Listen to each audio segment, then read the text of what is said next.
Al via la 7ª edizione di Veneto Spettacoli di Mistero, festival dedicato ai luoghi misteriosi e leggendari della nostra terra. L'iniziativa, promossa dalla Regione e dalle Pro Loco del Veneto, propone 135 spettacoli ed eventi in 57 località diverse delle 7 province venete. In base ai dati degli scorsi anni, durante i quali la manifestazione ha registrato un crescendo di successo e partecipazione, fino al prossimo 5 dicembre sono attesi ai vari appuntamenti complessivamente circa 80.000 spettatori. Il segreto è riproporre delle storie che non sono vecchie, sono solo antiche e hanno solo bisogno di una chiave di lettura moderna in qualche modo. Questa chiave di lettura sono gli spettacoli, spettacoli teatrali,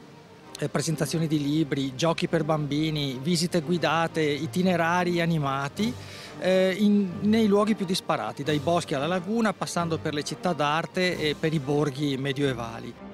I tanti avvenimenti che compongono il ricco cartellone del festival, spiega l'assessore regionale alla cultura Cristiano Corazzari, esaltano in modo originale le storie e le atmosfere più misteriose e curiose di molte nostre località. Il festival, a ben guardare, nasce da quell'humus di cultura, di tradizioni e di identità che fanno del Veneto un territorio unico e affascinante. Sono tradizioni che spesso sono tramandate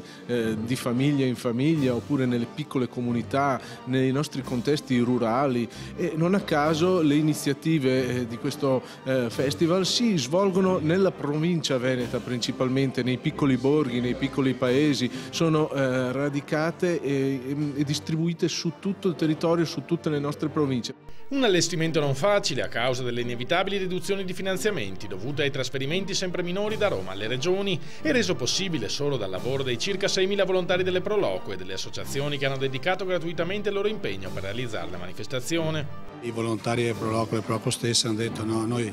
vogliamo andare avanti anche sostenendo dei costi, perché ovviamente ci sono sempre dei costi in queste attività, e quindi per mantenere proprio il festival vivo.